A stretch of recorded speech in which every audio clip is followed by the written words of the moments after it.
آقا نے کیا خریدا انہیں انمول بنا دیا ماشاء اللہ ماشاء اب سنیں آپ کہتا ہے سنو اے منکرو ملتا ہے حق ان کے دیاروں میں سنو اے منکرو ملتا ہے حق ان کے دیاروں میں ولی زندہ ہیں یہ اعلیٰ ہے قرآن کے سپاروں میں ہمیشہ مست رہتے ہیں یہ جنت کی پہاڑوں میں جہاں اللہ والے رہتے ہیں اپنے مزاروں میں وہ صحرا ہو یا جنگل ہو اجالا ہو صحرا ہو یا جنگل ہو اجالا ہو جاتا ہے جہاں اللہ یا رسول اللہ یا رسول اللہ. اب دیکھیں آپ ان کا تصرف ان کا پاور قرآن کی آیت ہے نا تلک الجنت التی نورث من عبادنا من کان تقیا کہ میرے بندوں میں جو پرہیزگار ہیں انہیں جنت کا وارث بنا جی حق ہے حق ہے تو انہیں پکڑیں گے اسے جنت میں لے کے چلے جائیں جی حق ہے ماشاءاللہ. کہتا ہے حضرت کے کلام پر تضمین ملا کر یہ جنت بھی عطا کر دیں عطا کرنا اگر چاہیں جی حق ہے ماشاءاللہ. یہ جنت بھی عطا کر دیں عطا کرنا اگر چاہیں شقاوت کو سعادت میں بدل دیں یہ اگر چاہیں خدا بھی ان کی سنتا ہے یقیناً یہ اگر چاہیں بدل دیتے ہیں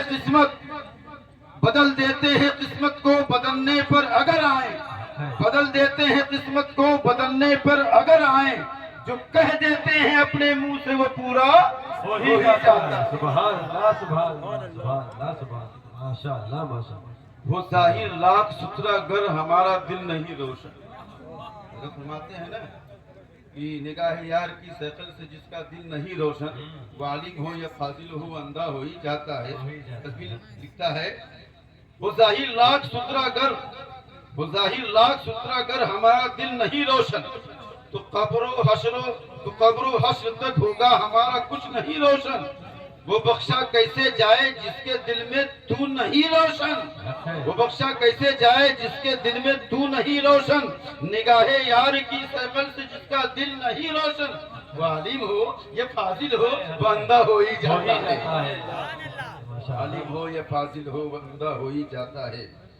بھلائی چاہو تو ہرگز نہ چھیڑو رب کے رندوں کو بھلائی چاہو تو ہرگز نہ چھیڑو رب کے رندوں کو لگا لو ان سے دل رب نے کہا یہ اپنے بندوں کو یہ ستھرا کرتے ہیں ہم جیسے عاصی دل کے گندوں کو یہی وہ در ہے جس در سے خدا ملتا ہے بندوں کو رسائی ہو گئی جس کی وہ پیارا ہو ہی جاتا ہے. پیارا ہو ہی جاتا ہے. نعرہ تکبیر نعرہ رسالت کلام شیخ العالم نعرہ تکبیر سبحان اللہ. طلبگار حقیقت کو ہے مزدہ تم چلے آؤ بشارت اہل دل کے واسطے ہے تم چلے آؤ ہے خوشخبری سنو اے نفس کے مارو چلے آؤ گناہگاروں چلے آؤ سیاہ کاروں چلے آؤ یہاں پر بے سہاروں کو سہارا ہو ہی جاتا ہے.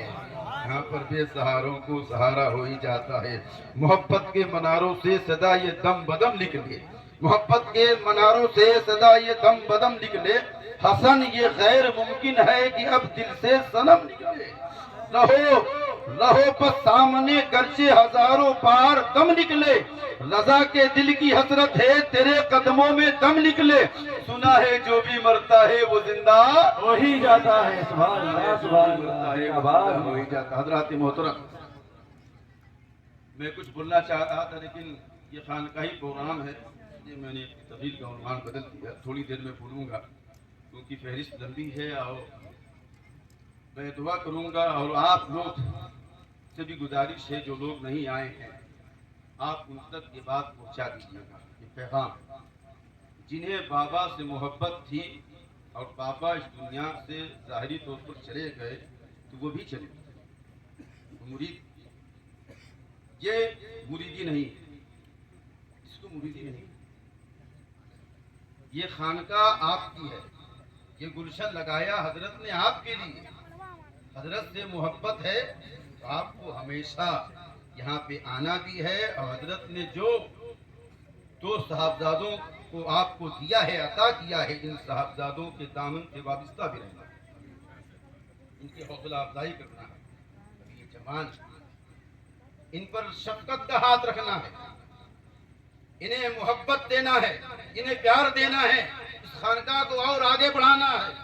حضرت رہتے تھے، حضرت ظہیر شاہ رحمۃ اللہ علیہ، بہت بڑا مجمع ہوتا تھا، کافی بھیڑ ہوتی تھی، سیلاب ہوتا تھا. اللہ، میں آپ سے گزارش کروں گا کہ آپ حضرات بڑے زندگی کے ساتھ اور اللہ والوں نے جو آپ کو دیا ہے اسے دے کر اس بارگاہ میں آئیں.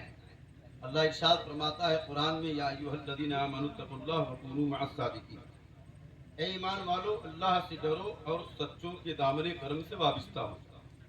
اللہ نے قرآن میں ارشاد فرمایا، اے ایمان والو اتقوا اللہ، اللہ سے ڈرو، یعنی اللہ کا خوف اپنے دل میں پیدا کرو. پھر کہا وکونوا مع الصادقین، جب تم مکمل پرہیزگار بن جاؤ تو تم اللہ کے ولیوں سے جا کے لگ جاؤ، دامن کرم سے وابستہ ہو جاؤ. جبکہ تقوی و طہارت میں سب آ گیا.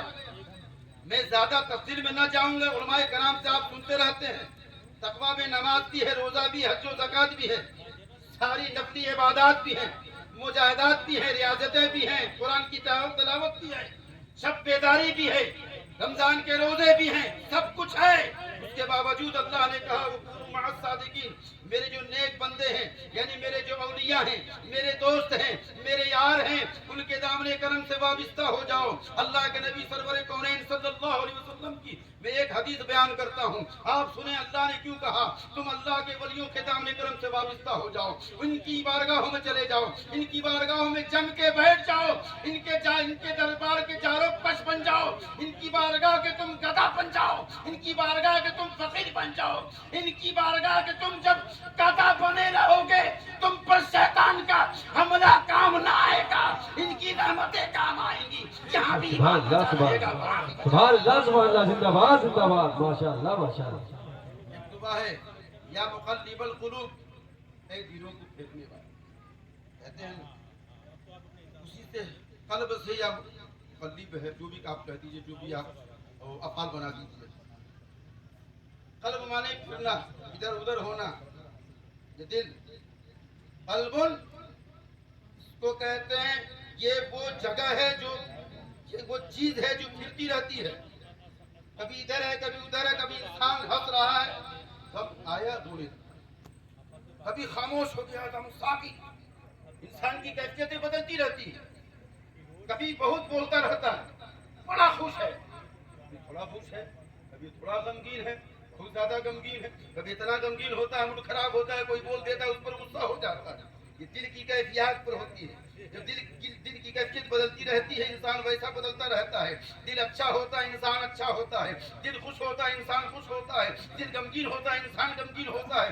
دل جب خوشیوں سے بھرا ہوتا ہے انسان کے وجود خوشیوں سے بھرا ہوتا ہے. اس لیے میرے آقا صلی اللہ علیہ وسلم نے ارشاد فرمایا کہ دل ایسے ہے جیسے ریگستان میں ایک پتا.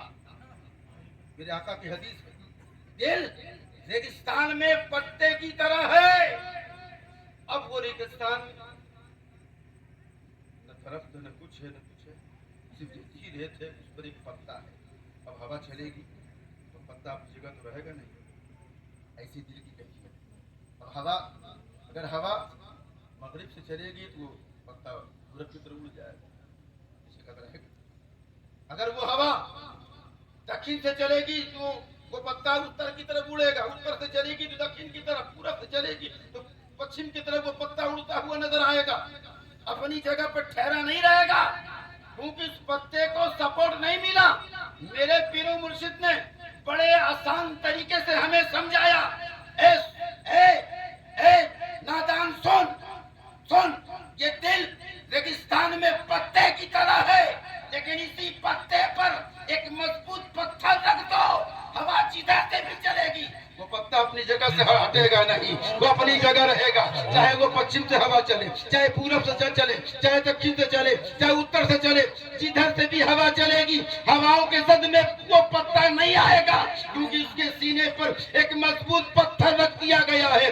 ایسی مسلمانوں کا دل کبھی ادھر ہوتا ہے، کبھی ادھر ہوتا ہے، کبھی ادھر ہوتا ہے، کبھی ادھر ہوتا ہے، اس دل میں اللہ والوں کی محبت کو سپورٹ کی طرح تم بسا لو گے، ہوا جیسی بھی رہے گی، وہابیت کی رہے، دیوبندیت کی رہے، غیر مخلدیت کی رہے، گستاخوں کی رہے، جیسی بھی ہوا رہے گی تمہارا دل کا ایمان مضبوط رہے گا۔ حق ہے، سبحان اللہ، زندہ باد، زندہ باد، ماشاءاللہ، ماشاءاللہ، حق ہے، ماشاءاللہ۔ ان کی محبت کے سپورٹ کی ضرورت ہے، اپنا ایمان بچانا چاہتے، اس لیے اللہ نے کہا وَكُونُوا مَعَ الصَّادِقِينَ، ان کے دامن کرم سے وابستہ ہو جائے، ان کا سپورٹ مل جائے گا، تمہارا ایمان محفوظ رہے گا، دل کی کیفیت بچی رہے گی، ایک جگہ ٹھہرا رہے گا دل، اس کی کیفیت بدلے گی نہیں، ہمیشہ دل تازہ رہے گا، ایمان سے منور رہے گا، ایمان سے معمور رہے گا، تو وہ دل کا ایمان محفوظ رہے گا۔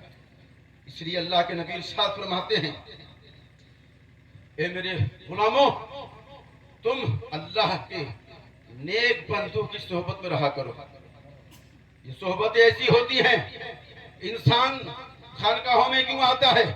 اس لیے آتا ہے کہ ہمارا دل مردہ ہو گیا ہے، ہم گناہوں کی طرف جا رہے ہیں۔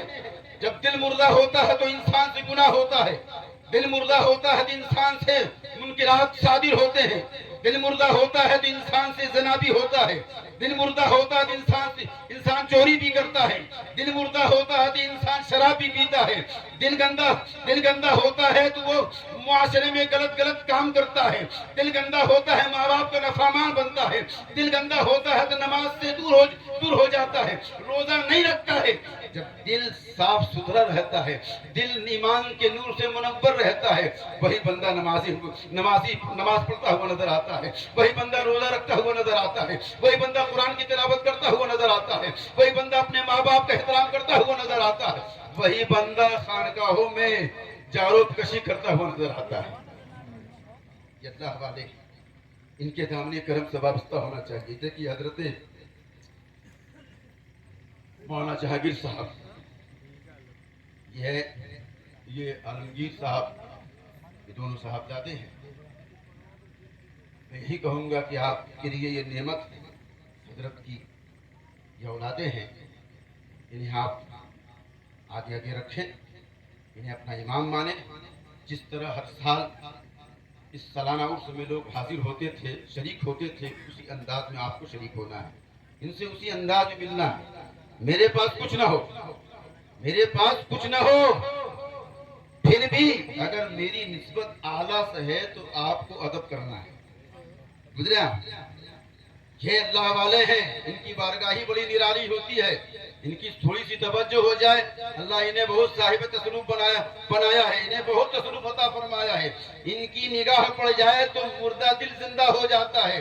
اللہ والوں کا مقام ہی کچھ ہوتا ہے، ہم یہ نہیں بولتے فلاں شاعر اتنا بڑا ہو گیا ہے، فلاں شاعر اتنا بڑا ہو گیا ہے، جہاں سب دم تھم اپنا توڑ دیتے ہیں وہاں سے فلاں کی ابتدا ہوتی ہے۔ میں ایسے عاشق رسول کی مثال دیتا ہوں، میں نہیں کہتا ہوں وہ دنیا میں سب سے بڑا عاشق ہے، سب سے بڑا شاعر ہے، لیکن میں مثال دیتا ہوں، ایسا عاشق ہے جس کے بارے میں سرکار نے ارشاد فرمایا تھا، اے امیر مکہ، اے امیر مدینہ، اسے مدینے میں آنے مت دینا، کیا کہنے بھائی، ماشاءاللہ، ماشاءاللہ، مت دینا۔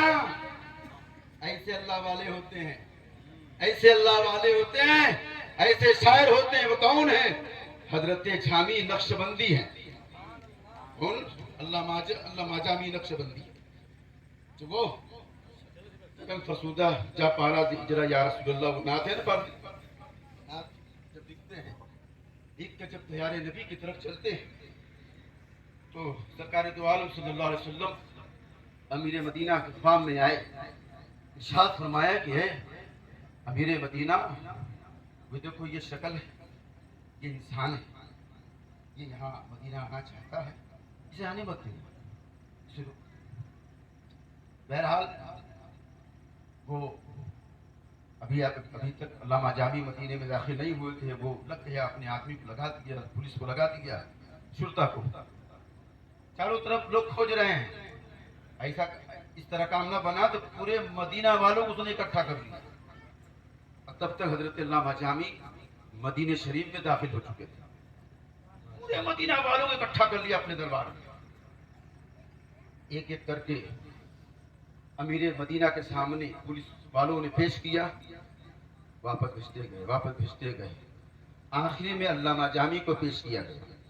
علامہ جامی جب اس امیر مدینہ کے سامنے آئے تو اس نے پہچان لیا چہرہ کہ میرے آقا نے اسی چہرے کو خواب میں بتایا، سبحان اللہ، سبحان اللہ، سبحان اسی چہرے کو خواب میں دکھایا ہے۔ فوراً شرطا کو حکم دیتا ہے اسے جیل میں ڈال دو۔ اب وہ پولیس حضرت علامہ جامی رحمۃ اللہ علیہ نقشبندی کو جیل میں ڈال دیتی ہے۔ جب رات آتی ہے، میرے آقا صلی اللہ علیہ وسلم خواب میں تشریف لاتے ہیں امیر مدینہ کے۔ اے امیر مدینہ نادان، تجھے پتا نہیں تو نے اسے جیل میں کیوں ڈال دیا؟ وہ حیران ہو گیا، حضور کو تو خوش ہونا چاہیے کہ میں نے مجرم کو جیل میں ڈال دیا ہے، سرکار مجھ سے ناراض ہو گئے۔ کہا حضور آپ نے تو منع کیا تھا، میں نے سمجھا وہ مجرم ہے، ہم نے اسی لیے اسے جیل میں ڈال دیا۔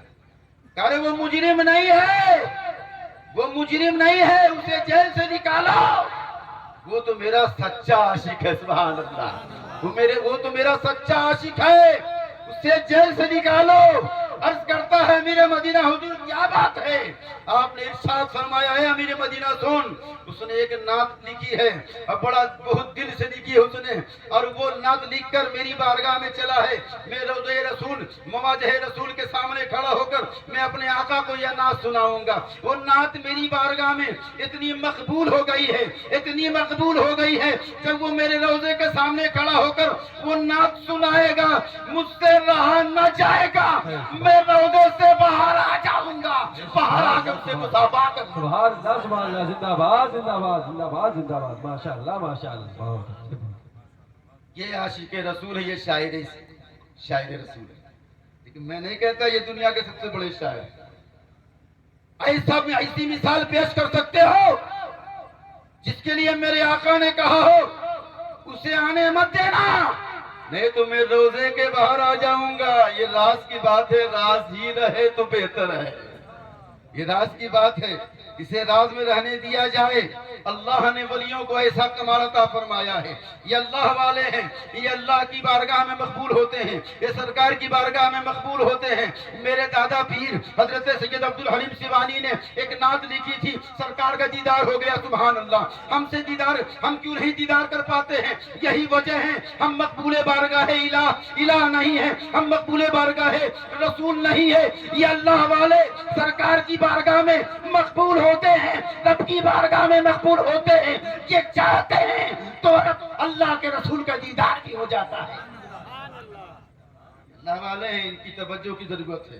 میں حضرت علامہ مولانا جہانگیر صاحب ان کے بھائی برادر صغیر سے بھی کہنا چاہتا ہوں، یہ ایک عظیم نعمت اس دور میں، ان کے دامن کو مضبوطی سے تھامے رہیے، یہ جو اسباق دیتے ہیں اس پر مضبوطی سے عمل کیجئے، دنیا چھوڑیے اور خانقاہی رنگ میں رنگ جاتے ہیں، ان اللہ والوں کے رنگ میں رنگ جاؤ گے تو میدان محشر میں اسی رنگ کے ذریعے سے پہچانے جاؤ گے، اسی رنگ کے ذریعے سے پہچانے جاؤ گے۔